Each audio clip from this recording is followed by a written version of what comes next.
10મા ધોરણ સુધી you were in Baroda school. 9મા સુધી. 9મા સુધી. 9મીમાં કોપી કરતા પકડાયો, પછી પપ્પાએ કાઢી મૂક્યો સ્કૂલમાંથી. પછી થોડુંક કર્યું, પછી વિદ્યાકુંજે લઈ લીધો મને, એટલે પછી આ સ્કૂલમાં ગયો હતો. એટલે પહેલા આમ હતો, પછી આમ ગયો હતો. શાળાની પરીક્ષામાં શું તેનાલીરામા બાજુમાં નતો બેઠો. રેફરન્સ ઓળખાણ બી એ જ રીતે નીકળી. મેં કીધું તમને પેલા સરે મારેલા, તો કે બહુ મારેલો. એક તો હતા અમારે ત્યાં મોન્સ્ટર, નામ ના લેવાય, પણ એ મોન્સ્ટર હતા અમારે ત્યાં. Monster. બહુ મારતા, છૂટું ડસ્ટર ફેંકવા વાળા એ વાળા. Is a Mike Tyson real.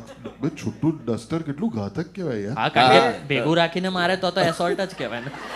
તો એટલે છૂટું માર દે. પણ મને તો ઘણીવાર એવું લાગે કે ડસ્ટર છૂટું મારે ને તે તમારા ચાન્સ ઉપર ને નસીબ પર છે. પોચો ભાગ વાગે તો કઈ નહીં થાય. હા હા. એક લાકડું વાગ્યું તો પછી. લાકડું વાગે તો ગયું. ધાર જે વાગે ને આમ ખબર છે, આખા ક્લાસમાં અવાજ આવે, ટક કરીને અવાજ આવે. ઢીમચું યાદ આવી ગયું યાર મને. તને માથા પર ડસ્ટર મારતા તો બહુ ભેદી હતા લા તારા અરે સર. મારતા મને નતા, પાછળ પેલી શીતલને મળતા તો હું એને બચાવવા ગયો, એમાં વાગ્યું.